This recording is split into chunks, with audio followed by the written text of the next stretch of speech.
వేసవికాలం వస్తున్న నేపథ్యంలో ప్రజల దాహార్తి తీర్చేలా నగరంలో పలుచోట్ల చలివేంద్రాలు ఏర్పాటు చేసేందుకు ముందుకు రావాలని అనంతపురం ఎమ్మెల్యే దగ్గుపాటి ప్రసాద్ పిలుపునిచ్చారు. అనంతపురం సర్వజన ఆసుపత్రిలో దగ్గుపాటి ఫౌండేషన్ ఆధ్వర్యంలో చలివేంద్రాన్ని ఏర్పాటు చేశారు. ఆసుపత్రి సూపరింటెండెంట్, ఆసుపత్రి కమిటీ సభ్యుడు గంగారాం ఇతర నాయకులతో కలిసి ఆయన చలివేంద్రాన్ని ప్రారంభించారు. వేసవికాలం నేపథ్యంలో దగ్గుపాటి ఫౌండేషన్ ఆధ్వర్యంలో నగరంలో పలుచోట్ల చలివేంద్రాలు ఏర్పాటు చేస్తున్నట్లు చెప్పారు. ముందుగా ప్రభుత్వ ఆసుపత్రి, ఆ తర్వాత సూపర్ స్పెషాలిటీ ఆసుపత్రితో పాటు పలుచోట్ల వీటిని ఏర్పాటు చేస్తామన్నారు.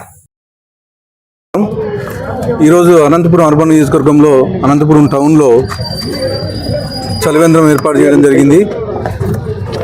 మా ఎన్డీఏ కూటమి ప్రభుత్వం ఏర్పడిన తర్వాత మౌలిక సదుపాయాలు ఎక్కడైతే ఇబ్బందిగా ఉన్నాయో దాన్ని తీర్చుకుంటూ పోతున్నాం. ముఖ్యంగా ఇక్కడ జీజీహెచ్ హాస్పిటల్లో డ్రింకింగ్ వాటర్ ప్రాబ్లం ఉంది. దాంట్లో భాగంగా వచ్చే సమ్మర్ కాబట్టి ఇక్కడ చలివేంద్రం ఏర్పాటు చేయడం. ఇక్కడ కాకుండా ఇంకా సూపర్ స్పెషాలిటీ హాస్పిటల్, అలాగే ఇంకొక అనంతపురం టౌన్లో కానీ 5-6 చోట్ల మేము ఏర్పాటు చేయడం జరుగుతుంది. దగ్గుపాటి ఫౌండేషన్ ఆధ్వర్యంలో ఈ కార్యక్రమం నిర్వహించబడుతుంది.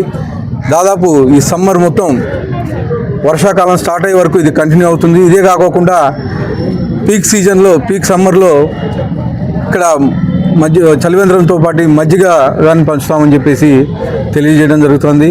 ఇది ప్రతి ఒక్కరూ రెస్పాన్సిబిలిటీగా తీసుకొని ఎవరన్నా ఉన్నా కానీ, మేమే కాకోకుండా ఎవరన్నా సోషల్ సర్వీస్ చేసే వాళ్ళు ఉన్నా కానీ ఈ సమ్మర్లో ఈ దాహార్తిని ఎక్కడైతే ప్రజలు ఇబ్బంది పడుతున్నారో వాటిని గుర్తించి వాళ్ళు కానీ ముందుకు వచ్చి చేయాలని చెప్పేసి అనంతపురం ప్రజలను కోరడం జరుగుతూ ఉంది.